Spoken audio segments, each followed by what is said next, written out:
This is Jordan Tower with JT News. Make sure you smash that like button, smash that subscribe, and let's get right into the news. 393 Crump presents Mr. Hardaway, the ultimate entrepreneur with clothing, books, and music. 393 Crump, apartment 206. A young nigga having dreams of getting rich. 393 Crump, Mr. Hardaway. All links are below.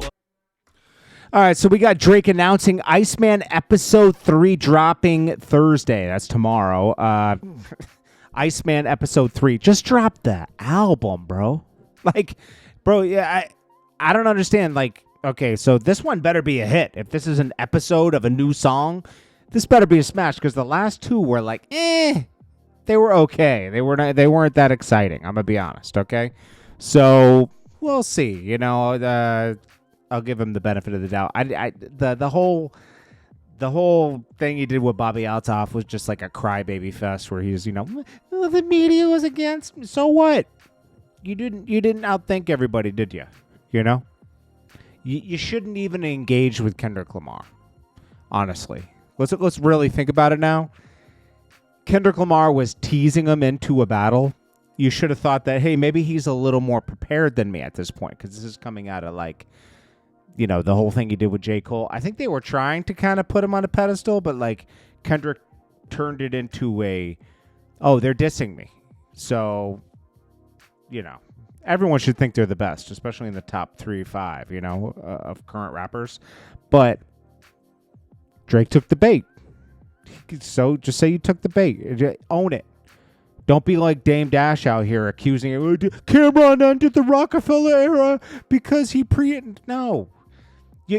That was stupid for Dame Dash to even mention to Cameron that it would make you president when there was already tension between Jay-Z, Dame Dash, and Cameron.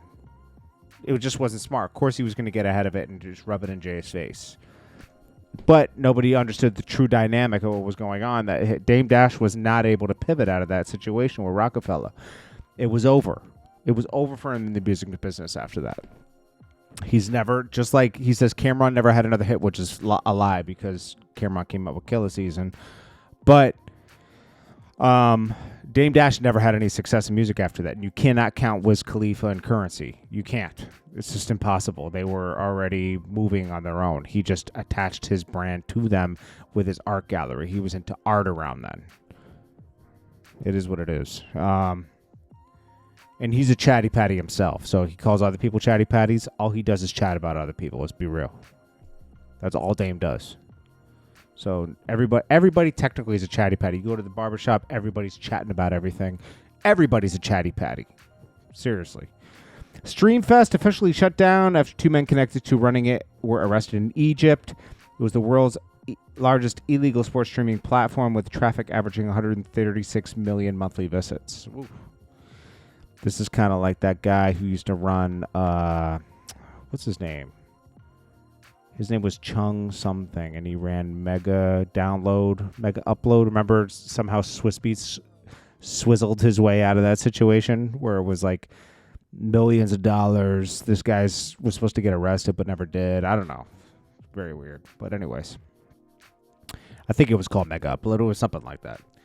All right, so Funk Flex says he's coming out for Diddy at the Madison Square Garden show. And also, Diddy, the judge, stated something about the Diddy case, basically stating everyone has to, the prosecution and the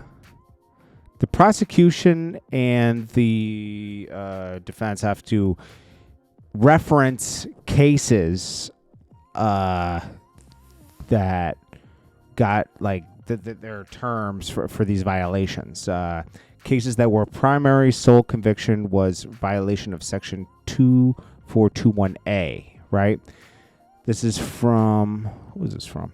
Oh, this is from the Department of Justice. They say, government respectfully submits this letter in response to court's July 9th, 2025 order directing the parties to provide sentencing data to the court in advance of sentencing to give examples of what he should get. I think it was like the lowest, I forget where it was.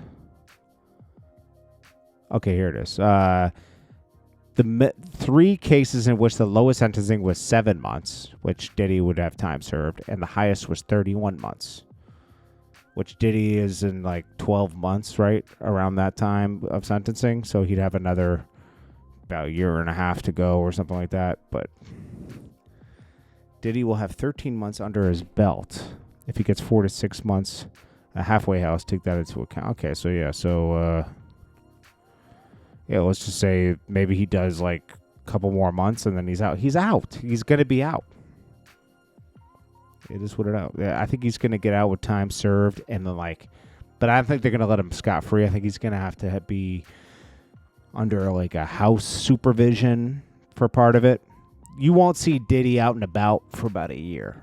Like he'll probably go to a halfway house and then he'll go to his home and have house arrest, right? And then he'll be free. Hey, that's the case they brought. You know what I mean? So that is what it is. Then you'll see Funk Flex and Diddy in Madison Square Garden. PJ Washington secured a $90 million contract one day after Brittany Renner tried to start a fight with him during a custody exchange. She was trying to mess up that money for him that would actually pay for their child together, right?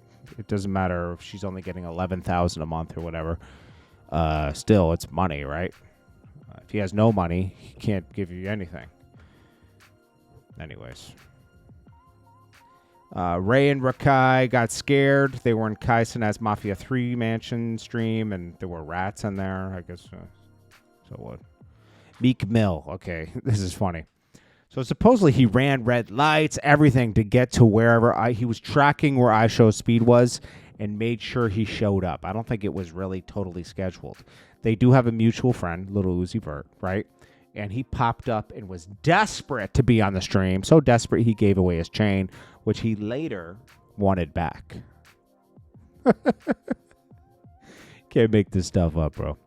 Meek, you got to just focus on your music, bro. It'll do numbers if you focus on that. If you stop running around bunny hopping for billionaires and pretending you're an AI genius and talking about vibrating panties on Twitter and all that other stuff, it will all come back to you if you focus on the music.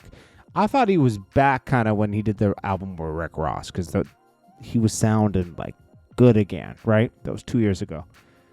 And he threw all that down the toilet. I don't care how much you're at odds with Rick Ross.